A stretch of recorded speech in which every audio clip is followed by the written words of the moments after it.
चलिए आज का वीडियो में हम लोग डिस्कस करेंगे आरआरबी डी ग्रुप का क्वेश्चन 27 दिसंबर वाला। एक स्मार्ट टीवी 15,400 रुपया में खरीदा गया, अंकित मूल्य 30% बढ़ा दिया।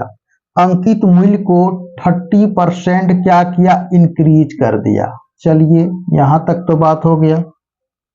और 15% छूट देकर बेचा गया। ये जो कह रहा है कि 15% छूट दे करके बेच दिया गया, ये छूट दिया इसलिए एरो का चिन्ह नीचे कर दिया यानी घट गया। तो कहता है लाभ प्रतिशत ज्ञात करें।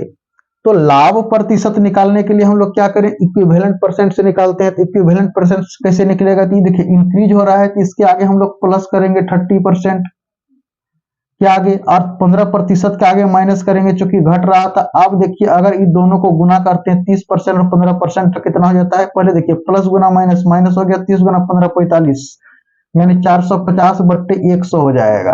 अब ये 0 0 कैंसिल हो गया, यहाँ डेसिमल उड़ा डाल करके एक जीरो खत्म हो गया। 30 में 15 अगर घटा देते हैं तो कितना होता है, 15 होता है। और 15 में 4.5 को माइनस कर देते हैं तो 10.5 निकल करके आता है। तो क्या 10.5% होगा। तो 10.5 कोई भी ऑप्शन में है तो आप ऑप्शन पे नजर दौड़ा करके देखिएगा तो कहिएगा कि हाँ सर ऑप्शन सी में 10.5 है।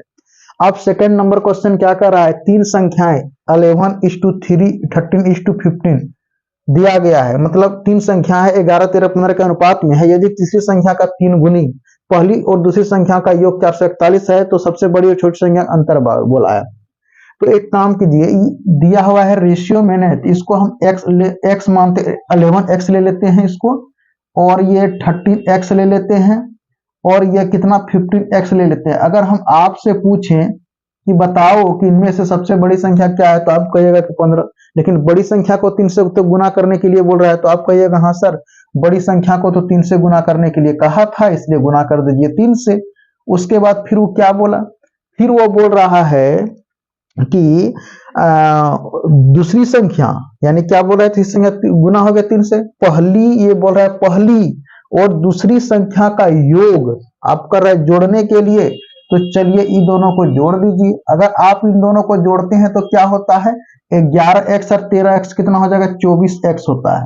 और क्या बोला, जोड़ने के बाद क्या हो जाता है, और यहाँ पर बोला है पहली और दूसरी संख्या का योग 441 अधिक है। तो अब एक काम करते हैं 441 को अधिक कर देते हैं 441 को।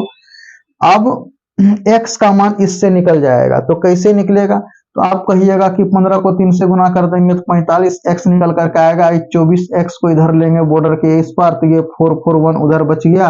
अगर ये माइनस करेंगे तो 21x निकल करके आया। 441 21 से कैंसिल आउट हो जाएगा, x इक्वल टू 21 हो गया। लेकिन लास्ट में क्या क्वेश्चन बोला कि सबसे बड़ी संख्या और छोटी संख्या का अंतर आपको निकालना है। ये क्या करा है, सबसे बड़ी संख्या और सबसे छोटी संख्या का अंतर मांग लिया है।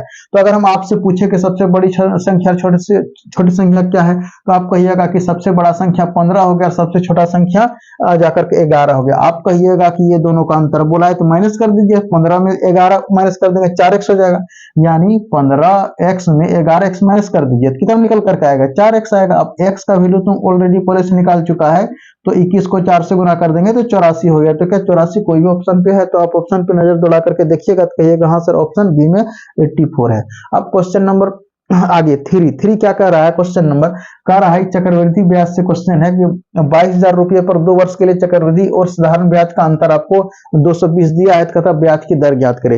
एक फॉर्मूला होता है ब्याज की का अंतर दिया है तो एक काम करते हैं हम इसको डिफरेंस ले लेते हैं, ठीक है। डिफरेंस को डी से डिनोटेट कर देते हैं और इसका हम फॉर्मूला पढ़ा चुके हैं, R/100 का ये स्क्वायर दे दीजिए और यहाँ पे जो है कि आपका पी ले आइए। तो आप कहिएगा डिफरेंस तो यहाँ देके रखा हुआ है, ब्याज का अंतर कितना है 220, तो आप यहाँ पर जो है कि 220 आराम से इसको पुट कर दीजिए। और रेट आपको निकालना है आर का स्क्वायर कर देते हैं और यहाँ 100 का स्क्वायर करेंगे तो 4 को 0 नहीं आ जाएगा और पी यानी मूलधन दिया है 22,000 रुपया दे के रखा हुआ है। तो आप यहाँ पे जो है कि 22,000 रुपया लिख दीजिए, 3 0 तो कैंसिल आउट हो गया और ये भी 22 और 22 कैंसिल आउट हो गया। अब आपको तो आराम से गुना करने के लिए आता है, इधर तो 10 बच गया और यहाँ पे बच गया क्या आपको आर स्क्वायर अपॉन कितना 10 हो गया। तो क्रॉस मल्टीप्लीकेशन से आपको क्या मिल जाएगा, तो आप कहिएगा कि 10 को अगर 10 से मल्टीप्लाई करेंगे तो 100 मिलेगा और उधर जो है कि 1 को r से मल्टीप्लाई करेंगे तो r स्क्वायर मिलेगा। आप कहिएगा कि इस पर r स्क्वायर है, इस पर स्क्वायर बनाने के लिए हम 10 पर स्क्वायर करेंगे तो 100 हो जाएगा, और ये जो है स्क्वायर स्क्वायर कैंसिल हो गया। तो अब बताइए कि रेट आपको कितना मिल गया, तो आप कहिएगा कि सर 10% मिल गया। तो 10% क्या कोई भी ऑप्शन में दिया हुआ है, तो आप ऑप्शन पे नजर दौड़ा करके देखिएगा तो आप कहिएगा हाँ सर ऑप्शन सी में 10% है।